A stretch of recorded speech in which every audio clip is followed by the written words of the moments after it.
Sudah terkasih hari kita masih minggu Paskah yang kedua, sekaligus juga minggu kerahiman ilahi.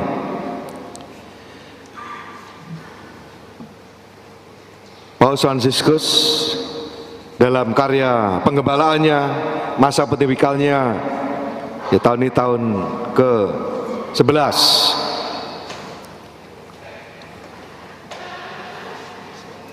punya dua kata kunci yang mewarnai dan bisa juga menjadi clue kita semua untuk mengerti, memahami apa yang ingin digemakan oleh Paus Fransiskus sebagai umat Kristiani Katolik, agar ini sungguh dihidupi dan menjadi kesaksian kita semua sebagai murid-murid Yesus, sebagaimana digambarkan tadi dalam cara hidup jemaat perdana, yang digambarkan mereka disukai banyak orang, dan Tuhan menambahkan jumlah orang yang percaya kepadanya.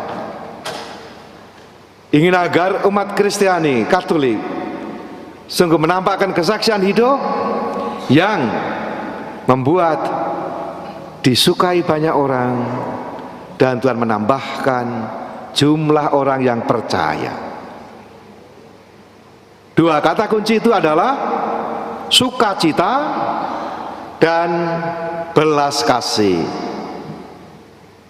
Sukacita dan belas kasih, dan itu adalah anugerah utama dari Paskah. Kita diajak pada minggu kedua ini, Paskah kedua ini, bahwa wajah Allah atau nama lain dari Allah adalah belas kasih. Maka ini kita rayakan sebagai minggu kerahiman ilahi. Itulah disampaikan Tuhan Yesus pada waktu bangkit dan nampakkan kepada muridnya. Yang pertama adalah damai sejahtera, shalom. Yang kedua, terimalah Roh Kudus. Dan ketiga adalah pengampunan dan warta belas kasih Allah. Ini hal penting yang disampaikan Yesus pertama-tama diwartakan dalam Injil hari ini.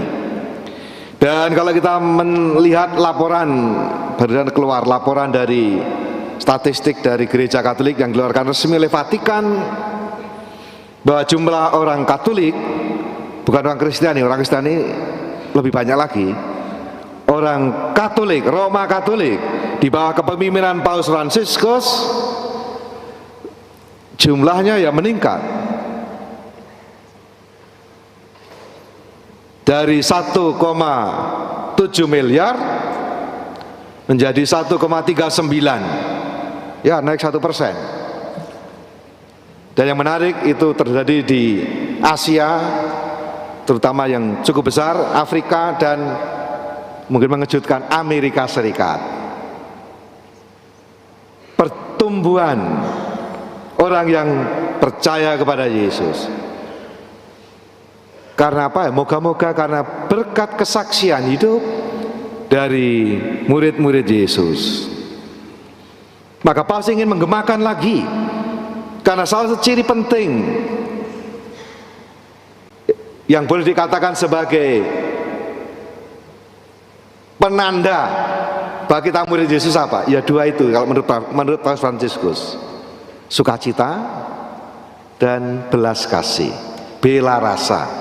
Kata lain juga solidaritas. Itu satu kata yang sama. Kalau ada dua itu, maka sesungguhnya kita telah memberikan kesaksian yang meyakinkan. Pertama-tama gembira, sukacita. Nah, apakah Anda sukacita ikut Yesus? Itu. Apakah Anda sukacita ikut Yesus? Kalau tidak ada sukacita, ya berarti ada yang salah. Paus sampai memberikan 3 dokumen penting, menggali dan mengajak kita untuk mendalami tema sukacita dalam 3 pesan penting. Yang pertama, Evangelii Gaudium, sukacita Injil panggilan kemuridan, ikut Yesus. Yang kedua, exsultate gaudete, panggilan kekudusan zaman now, zaman kekinian. Dan ketiga yang istimewa juga adalah amoris laetitia, sukacita kasih, panggilan hidup berkeluarga. Nah, ini kan benar ada. Hari ini kita juga berdoa untuk keluarga yang menantikan keturunan atau anak-anak yang akan lahir. Maka yang berkeluarga juga boleh ditanya, Anda yang memilih jalan hidup panggilan berkeluarga, apakah ada sukacita? Bukan apa yang nggak ada masalah, kalau itu keliru pertanyaannya. Pertanyaan, apakah ada sukacita tidak Anda berkeluarga? Ada sukacita tidak? Kalau tidak ada, maka amoris laetitia. Kalau kasih sungguh dihayati secara sungguh dalam hidup berkeluarga, buahnya adalah sukacita. Ya kalau berkeluarga nggak ada sukacita, ya tanda tanya kalau begitu. Jadi ini 3 pesan penting terkait sukacita, sampai 3 jilid.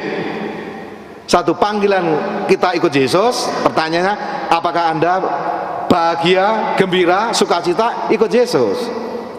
Maka kalau tadi Yesus mengatakan kata pertama setelah menamai, damai, shalom, maka mungkin kita juga bisa mengganti dalam meminjam pesan dari Paus Fransiskus. Ya kalau ini motivator, salamnya motivator apa? Selamat pagi saudara-saudara, apa kabar? Jawabannya apa biasanya? Luar biasa gitu kan, biasanya diajarinnya begitu. Kalau jadi murid Yesus, pertanyaan diubah menjadi, saudara-saudara kasih, apa kabar? Jawabannya adalah sukacita. Ah, itu murid Yesus. Jadi bukan luar biasa, tapi sukacita. Nah, itu yang mau digemakan oleh Paus Fransiskus. Maka pesan penting kesaksian akan sukacita dan belas kasih ini sungguh menjadi pesan penting dalam masa Paskah ini.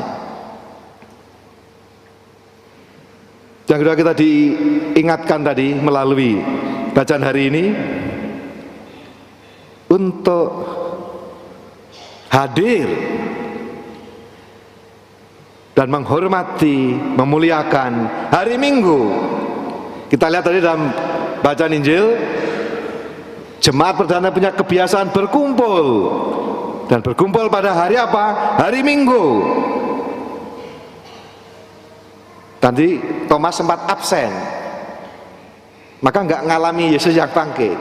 Jadi kalau mau bertemu Tuhan, salah satu jalan adalah berhimpun bersama seperti jemaat perdana, mendengarkan sabda Tuhan, memecah-mecahkan roti. Itu salah satu sarana utama kita mengalami kasih dan kerahiman Allah dalam hidup kita. Mengapa Minggu? Nah, ini sekarang Paus Yohanes Paulus kedua itu membuat surat khusus tentang hari Minggu. Nah, mungkin kita dari mana itu jadi Minggu itu ya? Yang bahasa Latinnya aslinya adalah Dies Domini, bahasa Latin. Lalu orang Portugis menjadi Dies Domingo.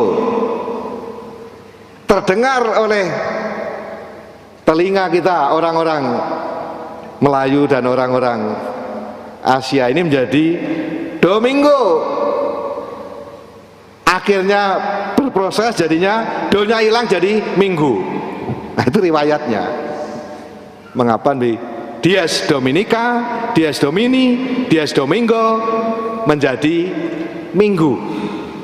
Yang maksudnya adalah hari Tuhan yang kita muliakan.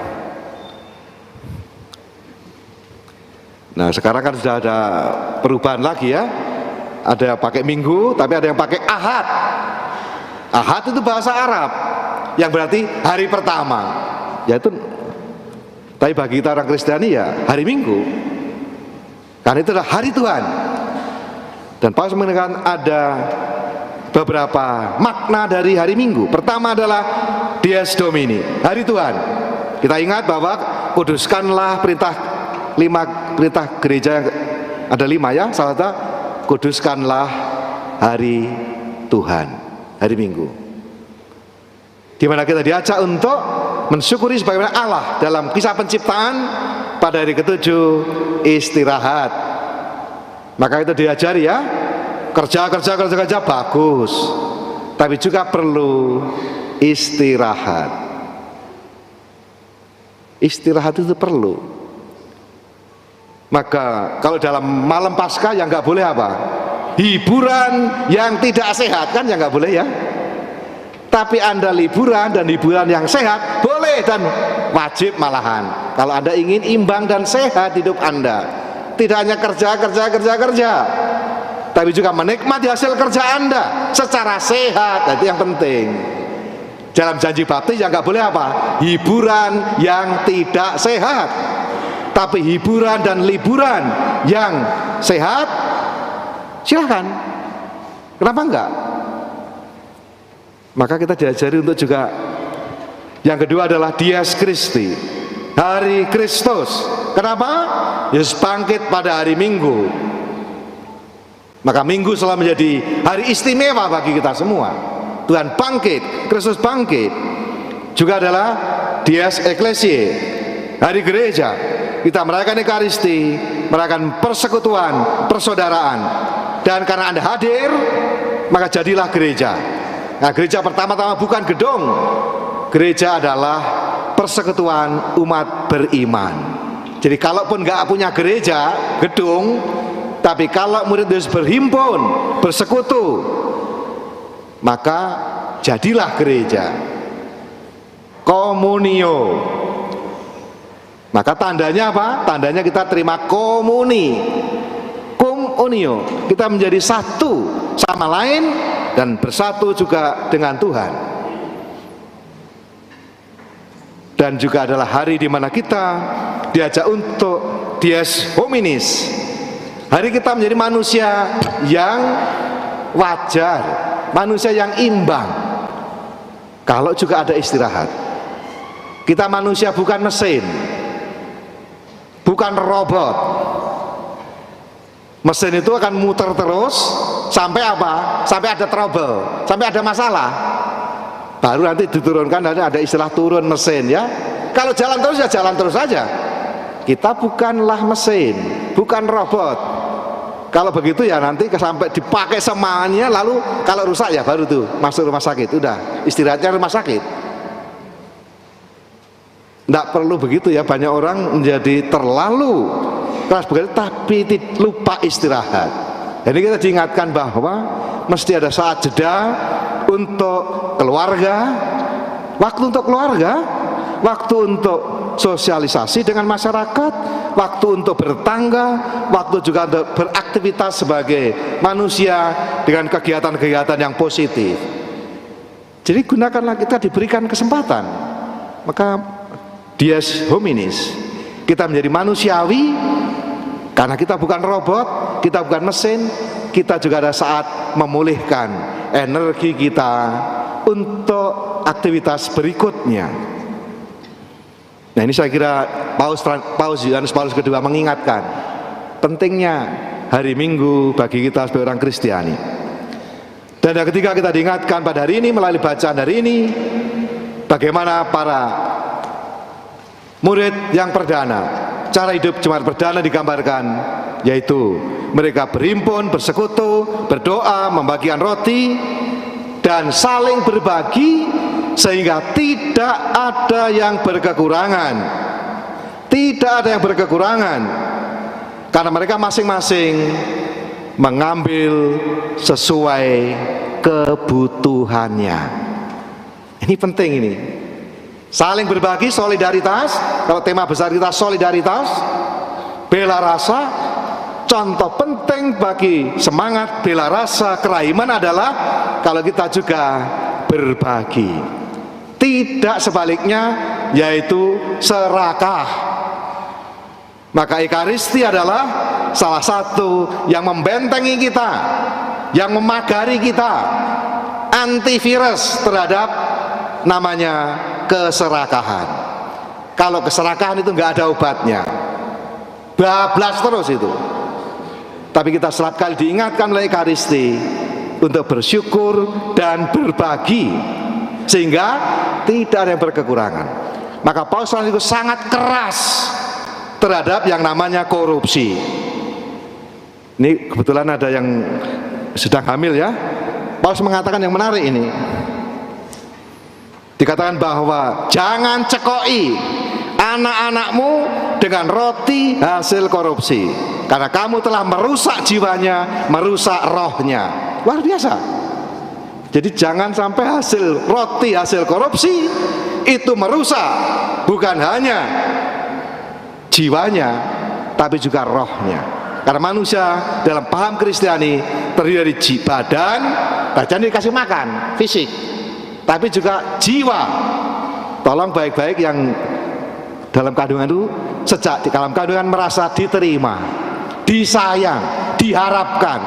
Itu yang paling penting. Dan kalau sejak kandungan ditolak, susah itu menyimpan luka yang dalam.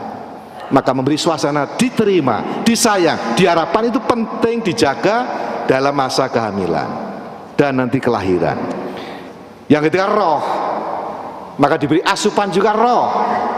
Salah satunya didoakan bersama-sama ini dan seterusnya.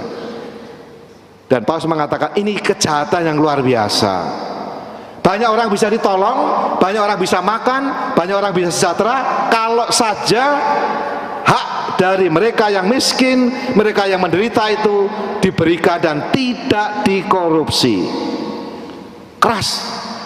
Dan dikatakan Paus, lebih baik orang kayak gini ini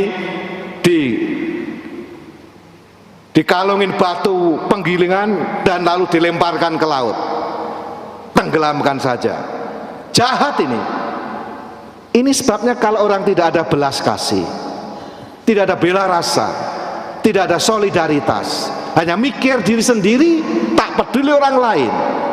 Dan rahmat yang kita mohon dalam Ekaristi dan Minggu Kelahiran Ilahi ini, agar kita memiliki hati yang berbelas kasih, kita bisa tergerak untuk berbagi. Dan karena itu harapan kita tidak ada yang berkekurangan, karena semua saling berbagi.